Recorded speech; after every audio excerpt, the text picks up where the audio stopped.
Hi అండి. ఎంతో రుచికరమైన గుమ్మడికాయ కూర ఆంధ్రప్రదేశ్ మరియు తెలంగాణ ప్రాంతాల్లో ప్రసిద్ధి చెందిన సాంప్రదాయ వంటకం. వేడివేడి అన్నం, పప్పు లేదా రొట్టెలతో గుమ్మడికాయ కూర ఎంతో రుచిగా ఉంటుంది. ఇది సులభంగా తయారు చేసుకోగలిగే ఆరోగ్యకరమైన ఇంటి వంటకం. గుమ్మడికాయతో తయారు చేసే ఏ కూరైనా రుచికరంగా ఉండడమే కాకుండా పోషక విలువలు కూడా కలిగి ఉంటాయి.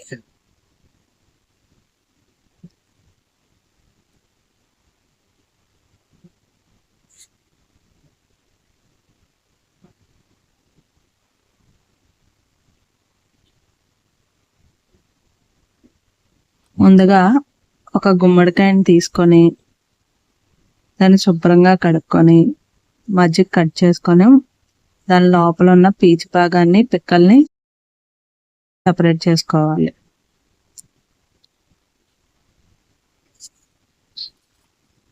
ఇలా నీట్గా చేసుకున్న గుమ్మడికాయను ముక్కలుగా క్యూబ్స్ కింద కట్ చేసుకుందాం.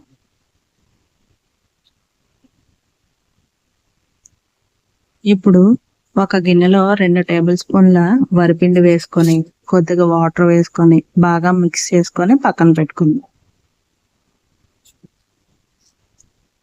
ఇప్పుడు స్టవ్ ఆన్ చేసి గుమ్మడికాయ ముక్కల్ని 2 టేబుల్ స్పూన్ల ఆయిల్, 1 ఉల్లిపాయ, 4 పచ్చిమిరపకాయలు, 1 టమాటో, కొద్దిగా ఉప్పు, 2 టేబుల్ స్పూన్ల కారం వేసి బాగా మిక్స్ చేసుకొని 1/2 గ్లాస్ వాటర్ వేసుకొని మీడియం ఫ్లేమ్లో క్యాప్ క్లోజ్ చేసుకొని ఈ గుమ్మడికాయ ముక్కలను ఉడకపెట్టుకుందాం.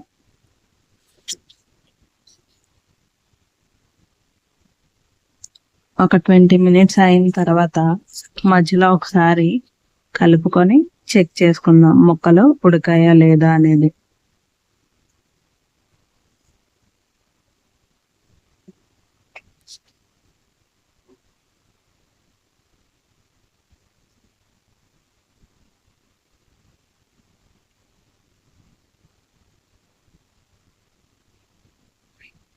ఇప్పుడు ఒక ప్లేట్ తీసుకొని ఆ ప్లేట్లో ఒక గుమ్మడికాయ ముక్కను పెట్టుకొని ఇలా నేను చూపించిన విధంగా కట్ అయ్యేనట్టు ఉంటే గుమ్మడికాయ మొత్తం బాగా కుక్ అయిపోయినట్టు.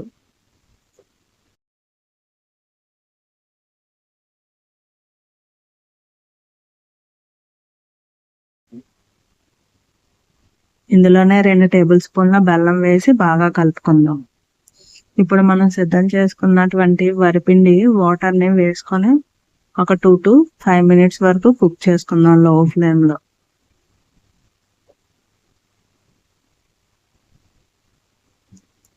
నాకు సాల్ట్ కొంచెం తక్కువ వచ్చింది, యాడ్ చేసుకుంటున్నాను. మీకు రుచి సరిపడా సాల్ట్ వేసుకోండి.